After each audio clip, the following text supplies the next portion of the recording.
Hello everyone, hello. My name is Mark Major. This is the Action Figuratorium. I'm of course a real big toy collector. I'm also a kid who was raised in the late 70s, all through the 80s on the fantasy genre, fantasy games, fantasy movies, fantasy video games, fantasy books, fantasy TV shows like The Hobbit, all that kind of stuff. That was sort of my upbringing. I'm a child of the Dungeons and Dragons era.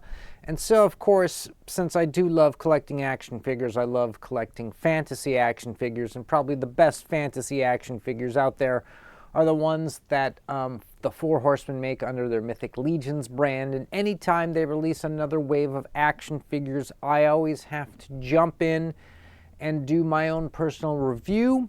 I feel it adds another voice out there with which we can kind of compare and contrast to. And a lot of times, although I am a fan and I do fawn over these toys, in fact, a few of them I said may have been some of the greatest looking action figures ever created, I will on occasion call things out where they need to be called out. I think that's great. I think it keeps people honest. And no different in today's episode, where we're going to look at this latest wave that they've come out with called the Rising Suns. It's kind of a sort of lot of kind of barbarians running around trying to get it on. It's a lot of fun. So everybody strap on the leather and hold on tight.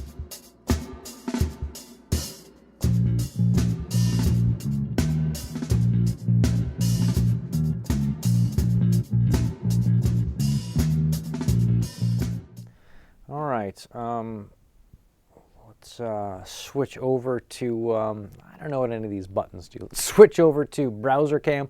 So this wave by the Four Horsemen called Rising Suns, it's really, it's these sort of 11 figures and 2 accessory packs. It's really filling in the last 2 factions of their little mini-series they got going on. And see, the way this works is, in their realm of mythos, you've got 4 evil factions based upon the 4 horsemen of the apocalypse, right?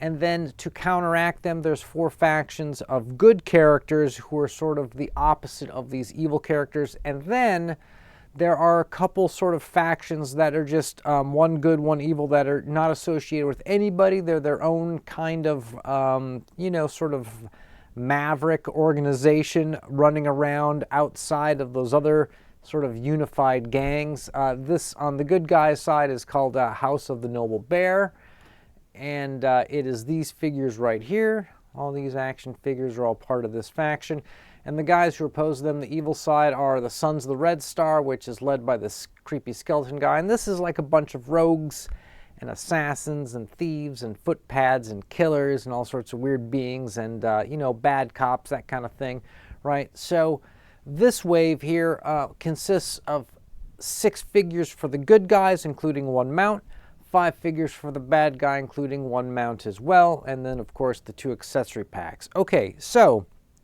what's interesting about this is that in the hierarchy pricing of the Mythic Legions characters, a standard guy is $37. A deluxe figure is usually around $48 plus or minus, right? And then they always have kind of a really expensive giant dude like an ogre or half giant or something like that that's around the $60 range. And mounts generally come in around $60. Now, on this wave, the majority of the figures are $37. And that's pretty awesome, because the $37 figures are really the best value. There's so much that you get with a $37 Mythic Legions action figure in terms of all the cool extra armor and accessories and weapons and belts and helms and shoulders and stuff that clip on and take off, and extra heads and extra hands and stuff. You really get a lot. And when you look at the deluxe figures for a few bucks more, you're really not sure. I have a hard time telling. You're really not sure what the difference is. It seems like any of the standard figures would count as a deluxe in my eyes, with how much things you get with them and how much detail you get with these guys. And I'm going to show you a few examples here today of what I'm talking about. The fact that most of these guys come in at $37 to me is pretty stunning. All right, so let's go through and let's look at these sort of one by one, but we're just going to go kind of quick because you can go check these out on your own and do all the drooling. I just want to put in a couple 2 cents as we go. So let's start with the good guys. Let's go cheapest to most expensive. We've got this dude. At first I thought he was a dwarf. Turns out he's kind of a Viking, meaning he's a human who dresses like a dwarf. And what's cool about this guy is if you look here at the extra accessories you get a totally different head that makes this guy a totally different character. And there's also some kind of like horns and stuff you can attach. Okay, so not a bad figure. Really sort of a background guy in my opinion. I don't see him being a sort of leader of a team, but you never know. Everyone gets a chance to shine. Let's move on to this guy. Now, this is actually the leader of this faction, and they have done this character before, but this is a second version of him. And if you look at the original version, you can see that this guy has got way more going on. And this, to me, for what it's worth, looks like it would normally be a deluxe figure. I mean, look at the amount of detail on the shoulders here and a little bit of soft goods poking out. And if you kind of turn him and look to the back, you see that we've got this soft goods, like really cool looking kind of bearskin rug with this brown one here. And of course, you've got one sort of barbarian boot, and then you've got one sort of armor boot.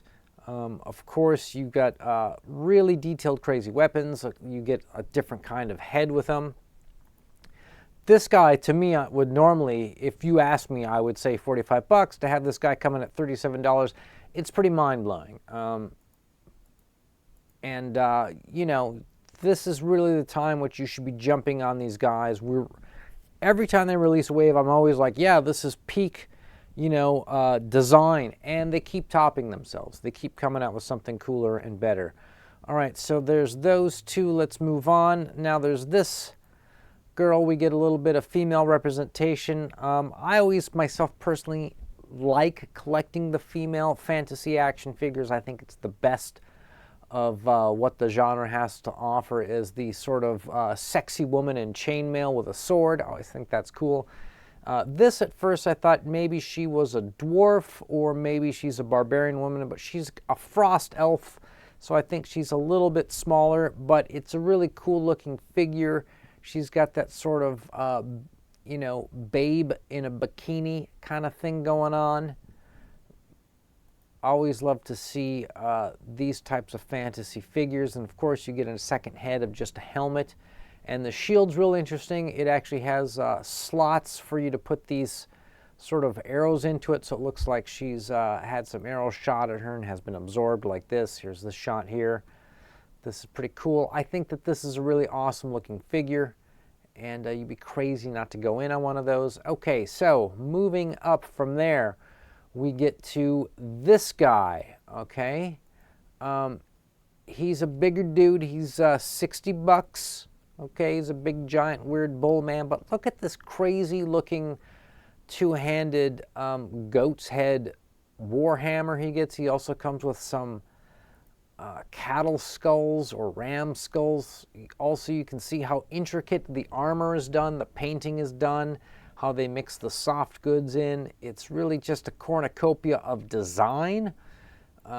Every time you see like another company come out that looks like they're going to challenge the sort of pure amount of detail and almost kind of visual noise that the Four Horsemen do, they come out and they top it, okay? We've all seen that cool looking, you know, limited edition orc guy that they're showing off on the 3POA podcast. And look at this guy. Look at this guy. He's blowing it out of the water. Let's see what comes with it. Right, some shoulders, the weapons, there's the dude's head, and these crazy looking skulls you can hang off the belt. Pretty amazing looking. All right, keep going. Now, these guys. Typically, you would pay $37 each for one of these. What they're doing is they're packaging them together and they're making you buy them both for $75. I think the reason why they're doing that is because you've got minimum quantity you have to buy, and I don't think they would sell enough of either figure to make it worth going to print with these guys. This is just an opinion. You see this a lot in other action figure lines where they take an action figure that everybody wants, like a Spider-Man, and then they package it with an action figure that nobody wants, like a Gwen Stacy. Mini-Mates does this a lot. They're the most guilty of this. You package a lemon with, you know, a Boba Fett, and you can sell lemons all day long. And anybody out there who like, yeah, I really want the lemon, but you're the minority of the minority of the minority, right? Like, here you go. Here's your lemon. You got to buy it with this. And I think that's what they're doing here. I think they're packaging a couple of lemons together. Anybody who collects dwarves would probably buy both no matter what. So maybe this is a screaming deal. What is cool is that they do come with, look at that. He's got a kind of a cool horn. That's not a bad figure with the cape. These are great. These are great looking dwarves. These are really great. They come with these extra heads, and she's got the cool head where she's like some kind of a Anunnaki space traveler with that helmet on. It's super cool to have the torch, this really over-the-top, almost kind of Art Deco looking shield. These are fantastic looking action figures, people. There's no reason why you shouldn't jump in on at least a few of these. Okay. So that's 75 bucks. Now, the most expensive dog is the mount that's supposed to go to the faction leader, and it's this bear. And this bear is gigantic. It is absolutely huge. It's like an Incredible Hulk compared to everything else. Look at that. This guy, this regular standard human beefcake here, this kind of He-Man, King Conan looking dude, rides this bear. This bear is phenomenal. Everyone's going to want this bear. They're going to be looking for this bear years down the road. I'm going to talk about this in just a little bit. It looks like it comes with an extra head because I guess when they had an articulated jaw, it just looked weird. So they have it growling, and they have him sort of contemplating, a sort of Rodan the Thinker. Also, the saddle is not too bad. I don't particularly like the way they did these colors, but it could be worse. Okay. So that's the bear. Now, let's get through these other figures just as fast. We have, let's see, he's the deluxe figure. Okay, let's start with her. At first, I really like this figure. Again, I like collecting the female figures. She's got the skirt that we've seen reused a couple times now. It looks cool in purple with this blue. I, however, do not like the way this gold, or actually it's kind of a copper, the way it looks next to this blue. I think that looks bad, and I think with the purple looks bad also. I do like that she's a shadow elf. I think that that's pretty awesome, but I do not like this red and copper, gold, whatever it is, mask. It reminds me of COVID, and I do not like that. Okay, and you look at the other heads. The other heads are great. I would definitely put one of the other heads on. Be great if you could get. I don't think you can get the cloak without the head. I think it's all one piece. That's too bad. Otherwise, I think this would be a fantastic figure. If I got it, I would definitely repaint the chest piece and maybe the piece of armor. I would do some repainting on this. Other than the colors, it's pretty awesome. But saying I'm a little lukewarm on the mask. Okay, let's check this guy out. This dude is actually pretty wild looking because he has an attachment, goes on the back, that lets you carry 2 extra swords. He's got this really kind of cool insect looking armor, and the dude's head, his face is actually, that's pretty badass shot there. His face is actually kind of like this, like Predator's face, and he comes with a couple different setups with the helmets and the face mask. And you can actually see that there's 4 different ways to display the face. Kind of interesting. You get quite a few looks in one character. Pretty amazing figure. Pretty wild, pretty insect-like. You could use this in a couple different of your action figure lines. All right, another guy. This dude, again, why isn't this a deluxe? This is pretty awesome. He's got this sort of Dungeons and Dragons, Oriental Adventures kind of look. He's sort of samurai, sort of a cool feudal Japanese knight, Ronin looking guy. He's maybe just a badass royal sentry guard or something. It's got this cool Japanese demon face. I forget what they call those guys. I've seen actually quite a few third-party people making that kind of face, selling them on the Legions shop, so I'm not surprised that the Four Horsemen have scooped in with this dude. They give you the name of the race that he is. It's Yokanari. I think that's how you're saying it. Don't matter. Just some made-up name that sounds Japanese. But look what this guy comes with. You get like the cool demon head. I'm definitely thinking this guy could definitely sit in and lead a pack of those whoosh ninjas no time at all. I give this guy a thumbs up. I think that's a cool design. I think it's a lot of bang for your buck. All right, then we get to their deluxe figure, and it's this guy. It's a redo of the previous one they did. He's a skeleton guy in skeleton armor. If you look at this armor, though, it's really over the top. These guys have really outdone the action figure design as far as just detail and visual noise goes. This guy's got just like an entire sort of pawn shop that he's carrying around with him. Plus, look at this, look at that shield. It's super cool. No one else is doing anything like that. It's almost like its own type of architecture.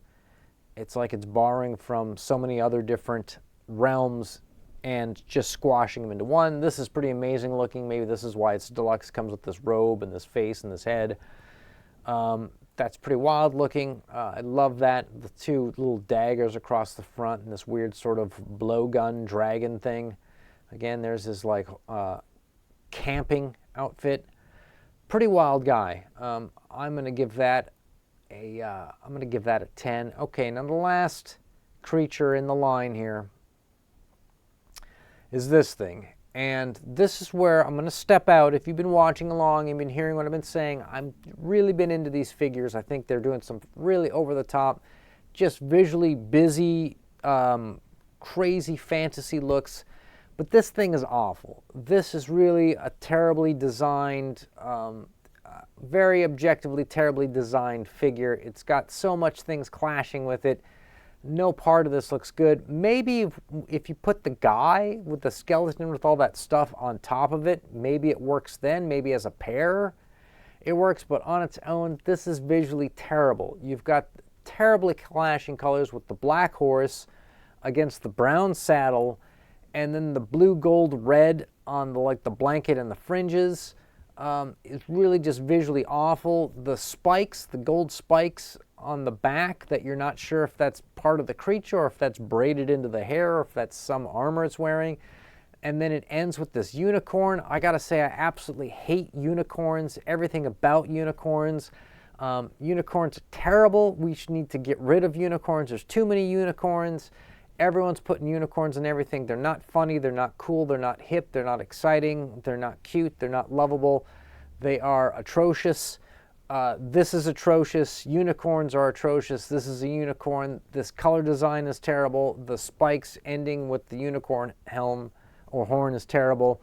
The tail with the gold bands looks totally ugly. This is a hideous looking design. Why did they do this? This is much better. Take the horn off. Don't even ship it with the horn. Offer an apology saying, sorry, we thought we were offering this with a horn. We're not. And then don't include it. If you did this to the Knights Templar horse, you should do it with this as well. You should get rid of the unicorn part. That's pretty terrible. I just can't get behind this. This actually would look cool if you got rid of the brown saddle and this weird gold thing and this horn. It would be a pretty cool looking thing, like it's in a Shriners parade or something. But as is, I don't know, I'm having a hard time getting behind that. Okay, so let's conclude by saying that the majority of these figures are pretty fantastic looking, really over the top. I'm going to say at $37, these things are particularly good deal. Now, if you're somebody who's looking to get into collecting these for resale, that is, you wish to buy something that you think is going to go in value later, and then in a couple years from now you're going to put it up on eBay or something when these things are hard to find and you're going to make some money on it. Here is my recommendation, okay? This is just what I'm advising in terms of what I see as my opinion. I'm sure everyone else will tell you a little something different, okay? So, as always, you know, beware of people's opinions. A lot of times they're out of control, and this one probably is no different. My opinion is this. Most people pass on the weapons packs, and those that don't pass on the weapons packs buy them because they're going to use them, which means down the road, people who pass on the weapons realize when they were a casual collector that they're now a hardcore collector, that they want these weapons packs, right? The people who bought them to use them. So I suggest that you, if you want to flip something later, buy the accessories. People skip them, people want them later, and they're also the least expensive thing you can buy. You can get these things for, well, these ones in this particular wave are 20 bucks. Accessories in the past, I've seen like wings for the creatures, $12, and weapons packs, I think a little more than that, but a little less than this, usually about 15. So maybe they've raised the price of accessories. I don't remember them being $20. I remember them being a little less. But these are still the best deal if you're looking to get something to resell later. This is just what I have seen secondhand. Okay, the other thing is everyone is going to want this thing years from now. And some people are going to pass on it now and they're going to want it later. Some people didn't know this thing existed, and they're going to find out about it one day through, they're going to see like you know, someone's pic on Instagram or something, and they're just going to go, oh, how much are these going for? These things are going to be going for a lot because they're going to have a lot of demand later, okay? And because they're so expensive compared to the other toys, they're probably not going to sell as many as some of these other guys, right? So if you're looking for something to collect and flip later, this gets a big recommend. Buy as many of these as you can afford and put them away, and I think they're going to turn into a bit of an eBay hit. Okay, that's it for this wave of Mythic Legions figures. What do you guys think? Which are the ones you think are your favorites? Which ones do you like? Are you upset with how I ripped on the unicorn? Let me know in the comments. And if I like the comment, you know what? Taxman working t-shirt coming to you. That'll catch you guys on my next video.